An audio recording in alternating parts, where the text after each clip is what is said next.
what's up, Scrappy peeps? It's Adele from Inkie Quill, and surprise, I have a bonus video for you this week. I usually only post on Saturdays, but you've got a midweek bonus video today using some cocoa vanilla goodies. I'm over on the blog today, and I'm trying to use up some of my stash because there's a new collection coming out very soon, and it's freaking delicious. It's beautiful.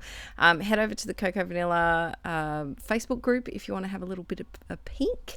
But today I'm using the Wild at Heart collection. These goodies are still available on the website, and your local stockists might also have them as well. But I wanted to get a bit painty today, and I decided to use some basil marshmallow cardstock as my base. You guys see me use that a lot, but I wanted it to also be a little bit colourful. So I trimmed it to, I think this is 9 by 12, so I trimmed it to like 8.5 by 11.5, and I am matting it on this beautiful piece of pink marbly paper. But I wanted to also mat it on some tissue paper, and I didn't want you to have to watch all of that boring tissue papering, so I did that off camera, and it just gives it a little bit of an extra texture to the background and just makes it a bit more interesting. So the photos I'm doing today, I'm doing two smaller, I think they're just under 2 by 2 inch photos down the bottom, and then the larger one is 4 by 4 inch.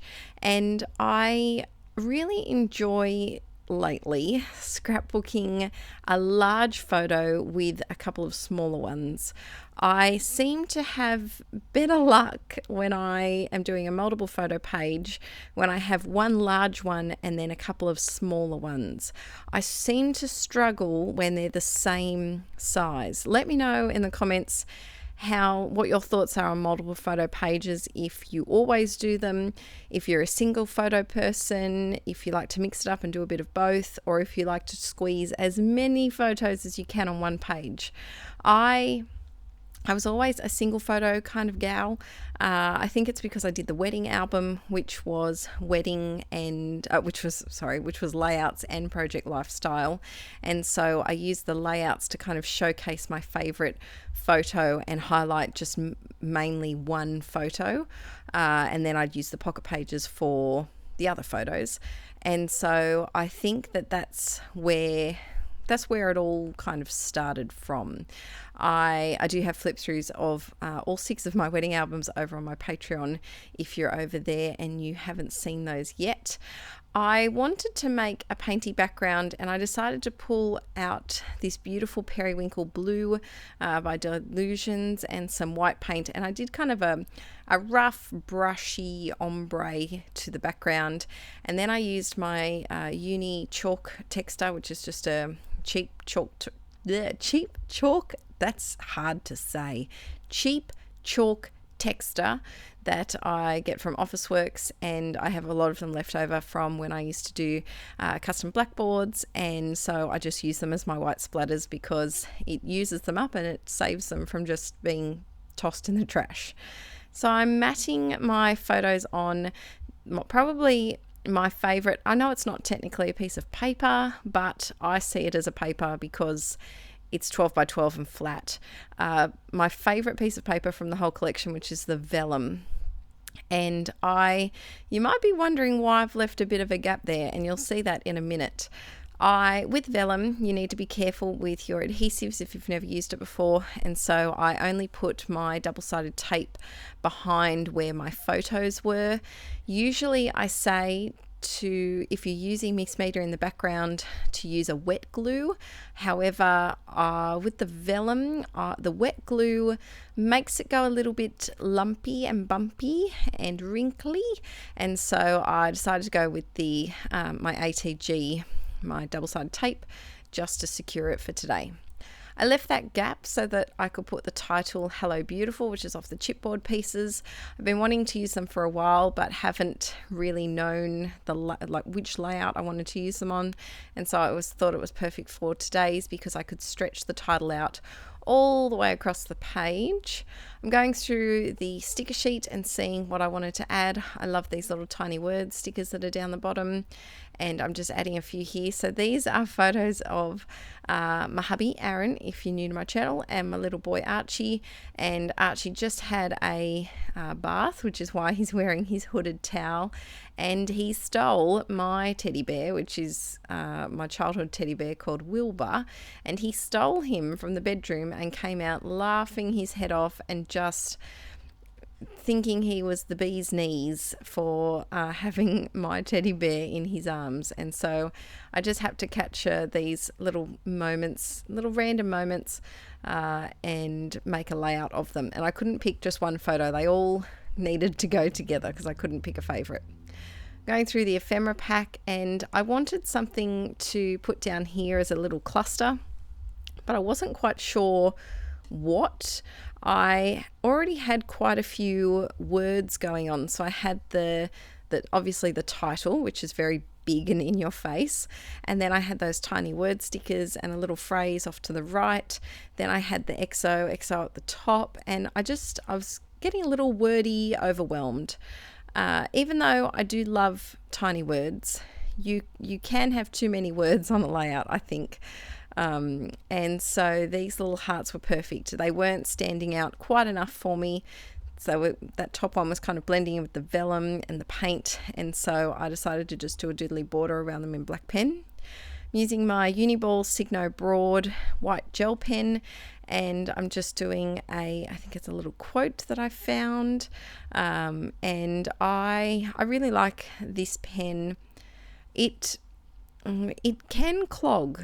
Just be careful that your paint is dry. I have the patience of what has no patience? A fish? A gnat? A flea? I have the patience of something very impatient, and so quite often I test the boundaries of my paint pens and my gel pens and just any sort of pen type utensil in general, and I have killed many a pen by not having as much patience as I probably should have. So wait till your paint dries, peeps, because otherwise you might be finding yourself buying a few too many art supplies to replace the ones you have broken. So I did this little brush lettering here, and then also added a few little doodly hearts here and there. And I really like the way that the white, it doesn't pop out too much. It does still blend in to the paint a little bit, but I love the way that it turned out, and I definitely want to try probably and scrap lift this layout again, because it was a very easy one to put together. I think this whole layout took 20 minutes. I've only sped it up double time, and I just really love the way that it looked. And it also helped use up a large title, because a lot of the time when I get a pack of stickers or chipboard that have a lot of large words on them, I feel a little bit overwhelmed and I don't know what title to go with. And so I'm really trying to use some of I call them my wordy stickers because they're big words, and I'm really trying to use them and not be scared of them anymore. I'm adding a few little gold glitter hearts and stars from my stash. These are just ones that I've punched out from some gold glitter cardstock, and I just keep them on my desk nice and handy. I do get a lot of questions about what punches I use. I have a couple of handheld Fiskars punches. They're like a single hole punch. They look like a single hole punch, but they're a shape. I use those a lot. I also have an older Martha Stewart heart one as well. Time for some Hearty Shine, and I won't make you listen to the song today, but just know I shaked my Hearty Shine, and I'm just kind of splattering it in a bit of a diagonal up the side there. And then I decided I needed some blue splatters, so I grabbed a couple of my Tombow dual brush markers and I just scribbled them on my Hearty Swap is it a messy mat? I don't know what she calls it. The craft mat, the blue thing. And I added a bit of water, and you can use it just like watercolor paint. So that's a bit of a tip if you ever want splatters to coordinate with your acrylic paint. Instead of watering down your acrylic paint, which is a little bit harder to do, you can just grab some markers and add a bit of water, and Bob's your uncle. There you go. So this layout is almost done. I really love the way that it came together. It was so quick and easy to do, and it's definitely a layout that you could change depending on how many photos you had. It would also work really well for some vertical 4x6 photos if you had some of those to scrap, but it's all done. If you'd like to see some close-up pictures, you can head over to the Cocoa Vanilla blog. I'll put the link in the description below, and until next time, I hope you have a lovely day and get to create something fun this week. See you next time, guys. Bye.